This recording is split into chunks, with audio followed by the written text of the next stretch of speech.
to this moment? You know, there's been a lot of ups and downs in my life, and this means so much to me. I don't think it's fully hit me yet what I'm doing and what I'm accomplishing. Everything's happened so fast. You know, I've fought however many times, 4 times now in the past 18 months, so I've been busy.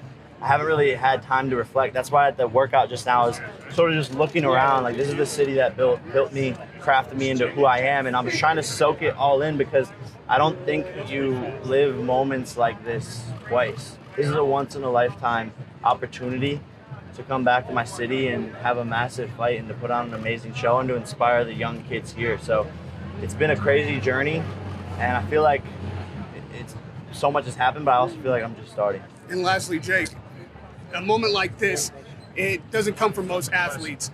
What is it that you consider yourself to be right now in Cleveland? Is it a fighter? Is it a celebrity? Is it a celebrity boxer? I think just a hometown hero, you know. Not many kids, you know, make it out of the city and do big things. And I want to prove to them that they can.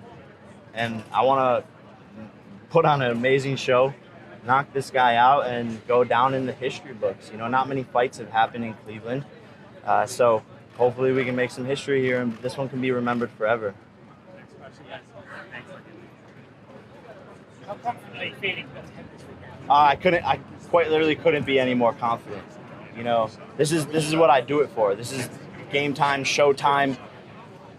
I love this part. This is the fun part. The hard work is done, and I know how good I am. I know how sharp I am, and I'm feeling better than ever. I think when there's a guy like a Tyrant, his level of experience, it's almost impossible for him to not overlook you, right? Because he's been a world champion, so he's going to assume he's got that experience to beat you. Do you think it's even possible for him to really know how good you can be? Yeah, look, I think that's a big detriment to him. The fact that he's a bit delusional. I think genuinely, just like his friend Ben Askren thought, oh, this is just a YouTuber. He can't be that good. And that will be a part of his demise. This is the toughest fight that Woodley has ever had. And I mean that on my mom's life. And I hope he trained like that, but my guess is that he didn't. Jay, when you started in boxing, a few UFC events recently, have you thought about maybe inviting Dana White to this one? You know, I don't think Dana would come, man. You know, we go back and forth at the end of the day. He's always talking about me. I'm always talking about him. He's trying to discredit what I'm doing. You know, one moment he loves Tyron Woodley and he's a 5-time UFC champion. Dana White saying he's the greatest welterweight ever. And then, boom, 12 months later, he sucks. Jake Paul's fighting him, blah, blah, blah. You know, so he's just trying to discredit anything that I do, which, of course, that's what I would do if I was in his position. He's a smart guy. Where does that story end? Does that end with you fighting a UFC fighter who's currently on their roster? I think it ends with me running into him in a club in Vegas and knocking him the fuck out. Jake, when you started in boxing, where did you initially think your journey would go? Not here. Not here, not this fast. I think my original goal was to fight Conor McGregor, to fight a Floyd Mayweather, because I knew that I would have a big enough pay-per-view draw to do those things. And that's what sort of motivated me. But now it's like, hey, I want to become world champion. I want to fight and beat Canelo. So this has been a fast, quick roller coaster ride, but I didn't expect it to be here. I just knew that I loved fighting, and I knew that I was good at it. Would you rather, Jake? Would you rather face somebody like a Floyd then, or a Conor McGregor, or a Canelo if ever an opportunity like that came up? I think it'd be better, you know, face Canelo. You know, I think he's in his prime, and I seen what Yildirim, the Turkish warrior, did. Quits in the corner. That guy isn't nearly as athletic, as fast, as determined as I am. So why can't I go in there against Canelo? Final one from me. Obviously, Tommy Fury on the card. A lot of talk about the pair of you. If you'll ever meet, will you be tuning in watching his fight? You know, I think it'll be on in the locker room while I'm warming up before my fight. He's fighting my sparring partner. I think it's going to be a good fight. I'm excited to see his skill. I'm excited to see how he performs under pressure.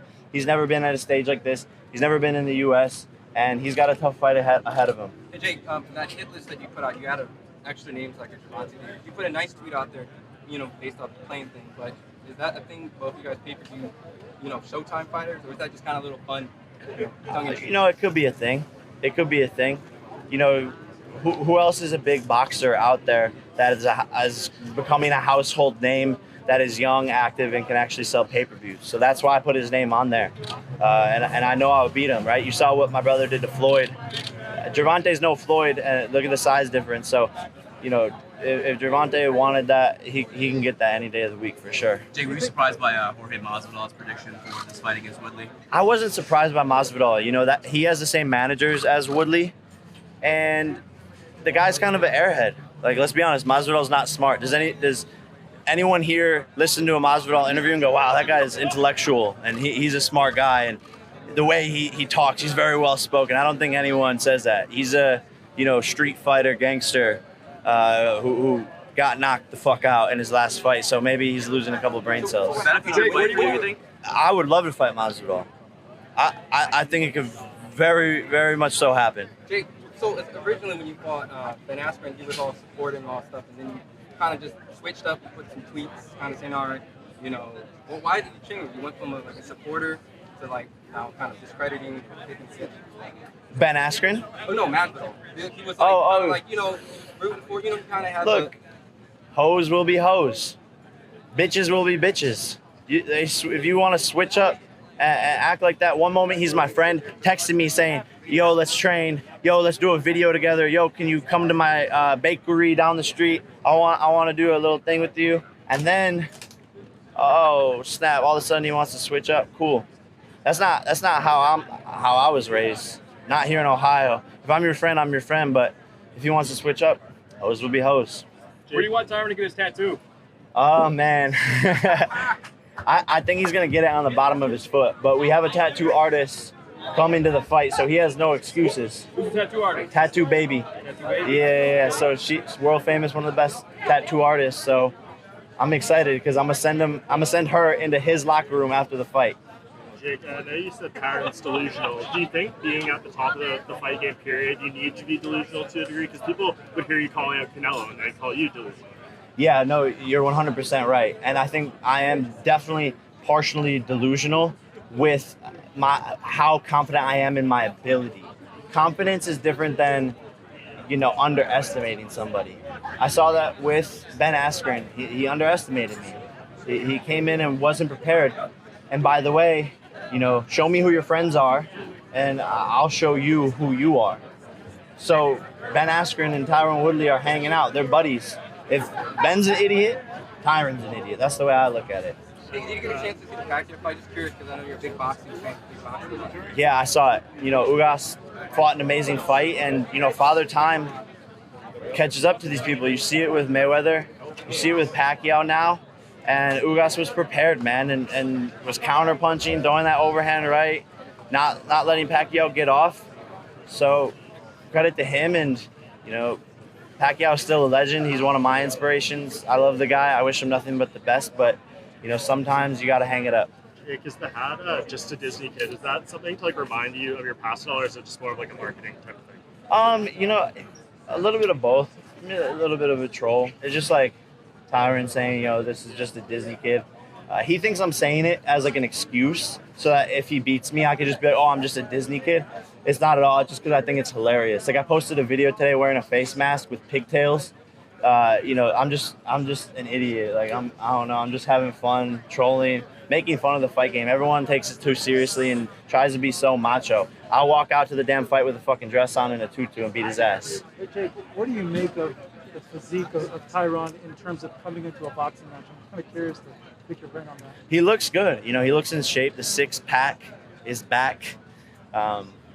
You know, he looks good. We'll see. He looks like he's coming in 195, 200. That's what he's walking around at. So we're both going to cut down to 190 for this.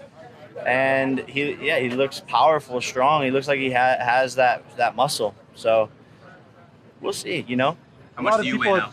I'm walking around at like 199, 198 right now. A lot of people have stated that when you come in with that much muscle, it's not good for boxing. Are you guys kind of thinking that he might have conditioning issues in the fight? You know, muscle doesn't win fights, of course. You know, he has had fatigue issues in the past.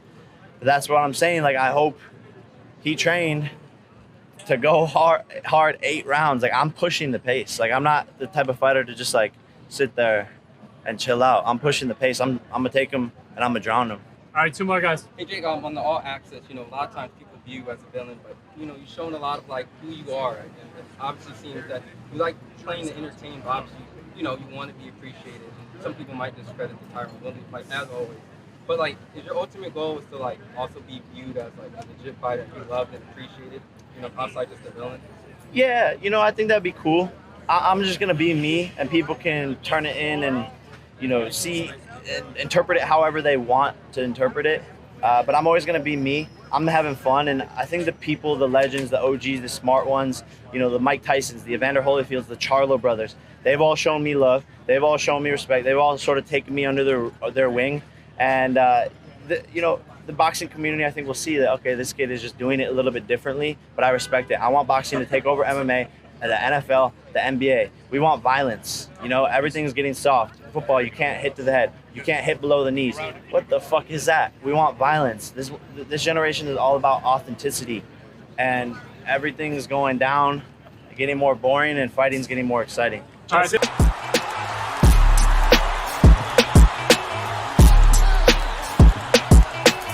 your track.